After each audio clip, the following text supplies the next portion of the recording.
रूस जब NATO America Britain से दुश्मनों को उनकी औकात बताने के लिए यूक्रेन के सीने में दिन रात गोला बारूद झोंकने में जुटा है, अपने ऐसे बुरे और मुसीबत के दौर में भी रूसी राष्ट्रपति व्लादिमीर पुतिन अपने वफादार हमसफर पुराने दोस्त हिंदुस्तान के एहसानों उम्मीदों को नहीं भूला है। इसकी एक बानगी हाल ही में दुनिया ने देखी, जब भारत की राह के रोड़ा बनते पाकिस्तानी पेच को पुतिन यानी रूस ने पलक झपकते ही रास्ते से साफ कर दिया।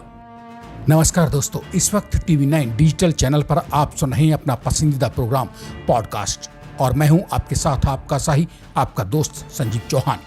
यूक्रेन और रूस के बीच जंग छिड़ने से एंड टाइम पहले पाकिस्तानी प्रधानमंत्री इमरान खान की रूस यात्रा ने दुनिया का ध्यान उनकी ओर खींच लिया। यहां तक कि रूस की उस यात्रा से अपनी थू करा के लौटे पाकिस्तानी ही अब इमरान खान के नीचे से उनकी प्राइम मिनिस्टर की कुर्सी खिसकाने पर आमादा हैं। रूस और यूक्रेन के बीच छिड़ी जंग से पहले और अब दौरान जंग हिंदुस्तान द्वारा चले जाने वाले किसी भी कूटनीतिक कदम पर दुनिया जब तक चर्चा शुरू करे उससे पहले ही भारत वो दांव चल चुका होता है, जिसकी धमक दुनिया में पहुंच रही है। जो फ्रांस यूक्रेन की मदद के लिए अपनी सेना भेजने की तैयारी में जुटा है ताकि रूस को नीचा दिखाया जा सके, वह फ्रांस भी इस नाजुक दौर में हिंदुस्तान के कूटनीतिक दांव पेचों, कदमों, फैसलों का कायल हुआ पड़ा है। संयुक्त राष्ट्र महासभा में यूक्रेन पर रूस के हमले के निंदा प्रस्ताव के दौरान जब हिंदुस्तान ने तटस्थ रहने के लिए मतदान से दूरी बनाई तो अमेरिका सहित बाकी तमाम देशों की भौहें तन गईं। यूएनएससी के बाद अब यूएनजीए में भारत की ओर से उठाए गए कदम से अब फ्रांस का खुला सपोर्ट मिल गया है। भारत में फ्रांस के राजदूत इमैनुएल लेनिन ने दुनिया के सामने दो टूक बयान देकर सबको चौंका दिया। फ्रांसीसी राजदूत ने कहा कि किसी को ये नहीं कहना चाहिए कि भारत को क्या करना चाहिए। जैसे जैसे संकट गहराता जा रहा है, भारत से समर्थन का स्वागत किया जाएगा, क्योंकि भारत की आवाज दुनिया के लिए मायने रखती है। मतलब रूस और यूक्रेन के बीच छिड़ी जंग के इस बुरे दौर में भी जिस तरह फूंक फूंक कर कदम रखते हुए भारत की परिपक्व कूटनीति और सामरिक संबंधों की समझ सामने आ रही है, उसका लोहा जमाना मान रहा है। सिवाय भारत के धुर विरोधी पाकिस्तान से कुछ देशों को छोड़कर, और पाकिस्तान भारत के लिए इन तमाम सफलताओं, चुनौतियों के दौर में कोई मायने नहीं रखता है। भारत के साथ बेखौफ खुलकर खड़े होने वाले फ्रांस के राजदूत इमैनुएल लेनिन ने आगे कहा कि भारत अंतर्राष्ट्रीय मंच पर अपनी बड़ी जिम्मेदारी चाहता है। हमारा देश यानी फ्रांस भारत को यूएनएससी में स्थायी सीट मिलने का प्रबल समर्थक है। भारत के साथ बेखौफ खुलकर खड़े होने वाले फ्रांस के राजदूत इमैनुएल लेनिन ने आगे कहा कि भारत अंतर्राष्ट्रीय मंच पर बड़ी जिम्मेदारी चाहता है। हमारा देश यानी फ्रांस भारत को यूएनएससी में स्थायी सीट मिलने का प्रबल समर्थक है। भारत की आवाज दुनिया में सुनी जाती है। हम दुनिया के सबसे बड़े लोकतंत्र यानी भारत पर भरोसा करते हैं। भारत ने क्षेत्रीय अखंडता के सम्मान पर बयान दिए हैं, जिनका हम यानी फ्रांस हमेशा स्वागत करता है। साथ ही भारत में फ्रांसीसी राजदूत लेनिन ने आगे कहा कि हम इस वक्त मुसीबत में फंसे यूक्रेन की हर तरीके से मदद कर रहे हैं। यूरोप के सभी देशों ने यूक्रेन को मानवीय सहायता के अलावा उपकरण और हथियार भेजने का फैसला किया है। हथियारों के साथ ही हम यूक्रेन को राजनीतिक समर्थन भी दे रहे हैं। रिकॉर्ड समय में हमने रूस के बैंकिंग संस्थानों पर अभूतपूर्व प्रतिबंध लगाए हैं।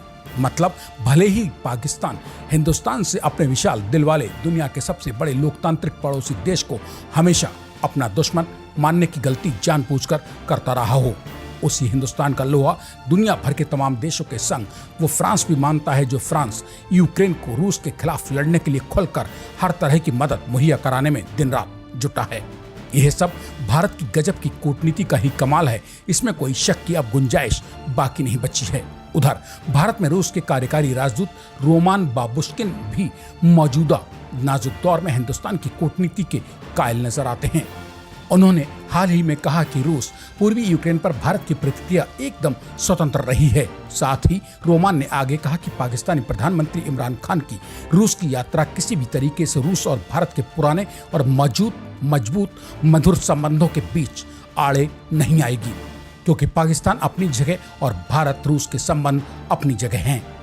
भारत में रूसी राजदूत ने कहा कि यूक्रेन के साथ छिड़ी जंग के दौरान तमाम देशों ने जिस तरह से रूस पर आर्थिक प्रतिबंध लगाए हैं, इन प्रतिबंधों के चलते रूस द्वारा भारत को दी जा रही S-400 मिसाइल प्रणाली सिस्टम की डिलीवरी पर कोई विपरीत प्रभाव नहीं पड़ेगा। ये पहले की तरह ही बदस्तूर जारी रहेगी।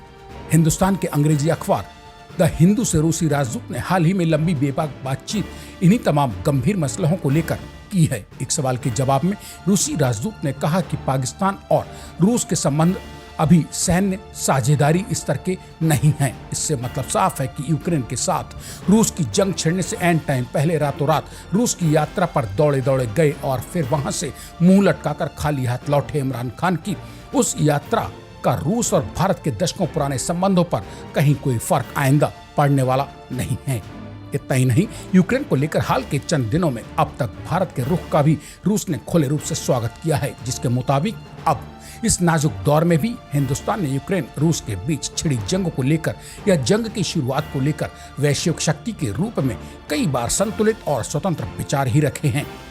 भारत में मौजूद रूस के राष्ट्रपति के एक बयान से साफ होता है कि हिंदुस्तान और उसके हुक्मरान हर हालात को समझने देखने की पैनी नजर रखते हैं। हिंदुस्तान की राजधानी दिल्ली में मौजूद रूस के राष्ट्रपति ने पत्रकार के एक सवाल के जवाब में कहा, भारत ने पाकिस्तानी प्रधानमंत्री इमरान खान की रूस की यात्रा पर अब तक अपनी कोई किसी तरह की चिंता रूस के साथ नहीं बांटी है। मतलब भारत के लिए भी पाकिस्तानी प्रधानमंत्री इमरान खान की बीते दिनों की गई रूस की यात्रा बेईमानी ही साबित हुई है। भारत उस यात्रा को लेकर अगर चिंतित होता तो वो खुद भी रूस के सामने अपने मन की बात खुलकर रखने के लिए स्वतंत्र था।